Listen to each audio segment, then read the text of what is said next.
Hi, I'm here with my Iron Fae review, which are these books. So they're by Julie Kagawa, and they are in order, well, sort of, the Iron King, the Iron Daughter, the Iron Queen, the Iron Knight, and then there are 3 novellas which were bound up in the Iron Legends book, which also includes information on the characters and the world and everything. They are Winter's Passage, Summer's Crossing, and Iron's Prophecy. And the way it goes is you do the Iron King, then the Winter's Passage, then you do the Iron Daughter, the Iron Queen, and then Summer's Crossing, and then the Iron Knight and Iron's Prophecy. That's how it works. It's how you, if you were going to read the novellas, the order in which you'd want to read them. So first I'm just going to talk about it generally, and then I'll go into spoiler things. I would probably give this series overall somewhere between a 4 and a 4.5. Like if I did 4 1/4, it would probably be 4 1/4 stars. The world follows, basically, it's told in first person, so you mainly are in Megan Chase's head, and she believes she's a human, and finds out she's not, and ends up going into the world of fairy because her brother is stolen. Her younger brother, he's 4, I believe, is kidnapped and replaced with a changeling, which is a fairly typical like fairy plotline, I guess. And so she goes to the land of fairy and learns more about the fairy courts. So you have the Seelie Court and the Unseelie Court, and this is talked a little bit in the, I have no idea if this is in frame, but in the Mortal Instruments books you get to meet a fairy queen and everything. And then here you have, it's Oberon and Titania are the Seelie King and Queen, and then Queen Mab is the Unseelie Queen. That's a pretty common, again, just mythology, but like Oberon and Titania are obviously from A Midsummer Night's Dream, and Megan's best friend is Puck from A Midsummer Night's Dream, which is kind of weird to me. Like every time I read it, I just kept going to A Midsummer Night's Dream. But yeah, so you just follow her story. She's trying to get her brother back, and while she's doing that, she's learning that along with these 2 types of courts in fairy world, you also have something called the Iron Fae, which are new fae. Fairies are not allergic, but like, well, I guess they are allergic sort of to iron.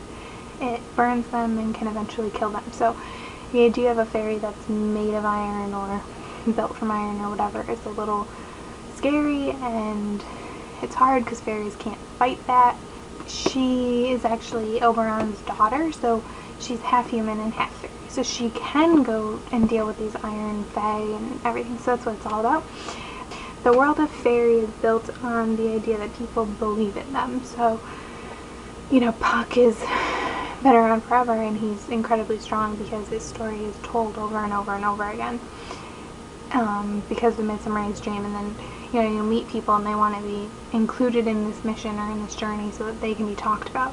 So the Iron Fae are coming from the human world, you know, experiencing more of technology and beginning to believe in technology. So overall, I really enjoyed the series. I'm really glad I read it. I originally just got this from the library, but about halfway through I decided I wanted to read the whole thing, so that's what I did.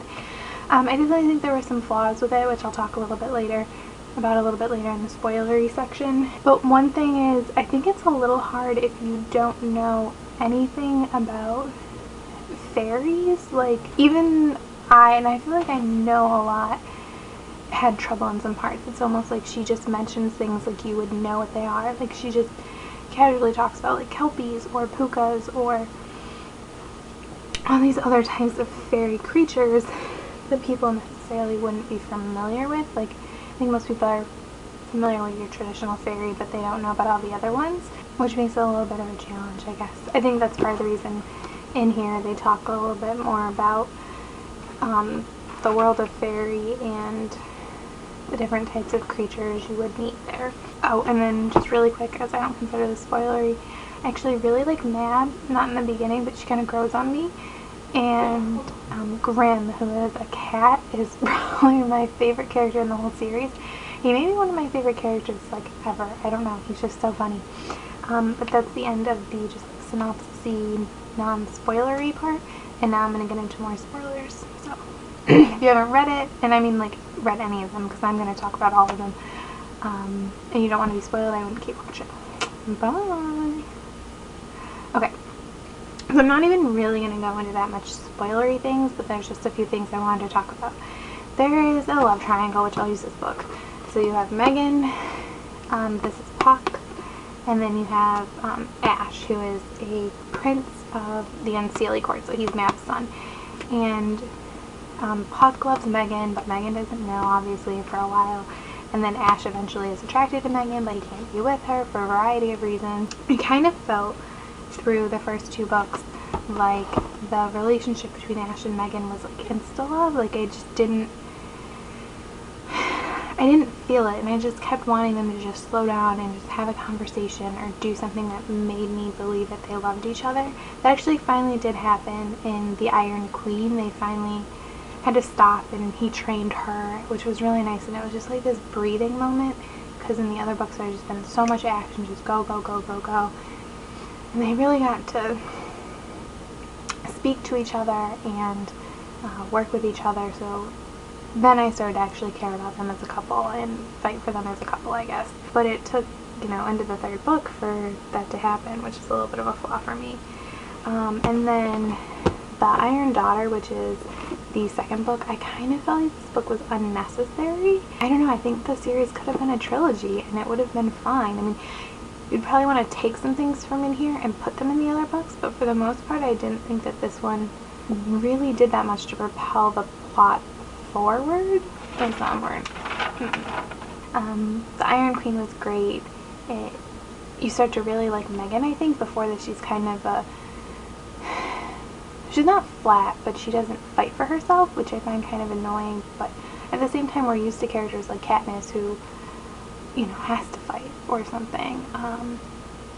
But in here she finally decides, like, no, I can't just let you save me all the time. I need to do something about it.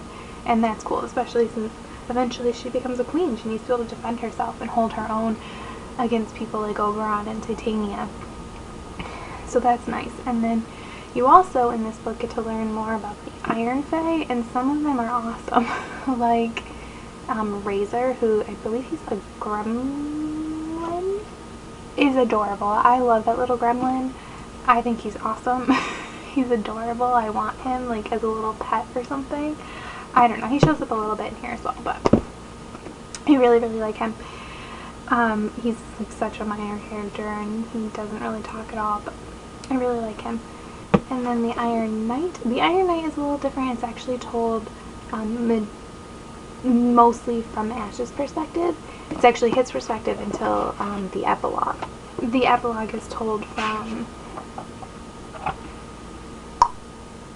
Megan's perspective, which was kind of nice, and because of what happens in the book, you end up kind of getting to see the rest of their life from Ash's perspective, so switching back into Megan's isn't a problem for me, and it was really nice to spend time with him. It was nice to... That's my problem with first person, is I feel like you never get a true representation of how characters feel about each other because you're only seeing it from one perspective. But here, you get to see how he feels about Megan. My big problem with this book is Ariella, is that how I say her name? I assume, shows up, and she was Ash's first love. She just bothered me to no, and I don't know, like my college roommate and I had this name for a girl who would show up and try to ruin a relationship. This happens a lot in like Asian dramas, and that's where we coined it, is we would call them dirty whores.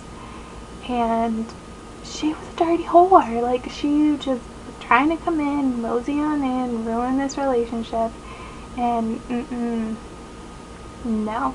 But in the end, I understand. I think she was necessary. I think Ash needed to face his past in order to fully move on with Megan. So in the end, that was good. my other problem is with all these books as a whole is I just want to know more about the Iron Fae. Like, spend more time with them, especially since this whole book basically, Megan and Ash are separated. So Megan's queen of the Iron Court, so she's spending time with the Iron Fae, but Ash is out doing the things he has to do, so we don't see that. I do know that there's, I guess I would call it a companion series following Megan's little brother Ethan and I believe Ash and Megan's son Kieran, is it? Yeah, Kieran. Follow them. So I'm assuming since Kieran is a prince of the Iron Court, he will see more of that world. So, and I am excited to read that, but I believe it's a trilogy and only the first 2 books are out right now. So I think I'm just going to wait until the last one comes out before I read it. And that's what the Iron Prophecy, which is the last novella, is about their son, and there's a prophecy that he's going to like destroy everything.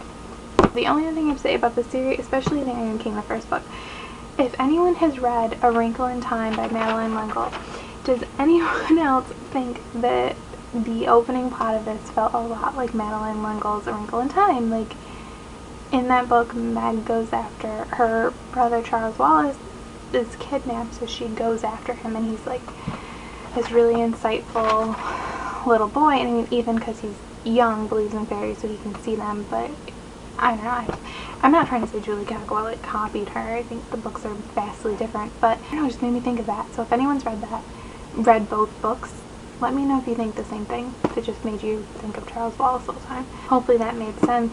I would definitely read them. I know a lot of people aren't into fairy books, but I thought they were good. So thanks for watching. Bye.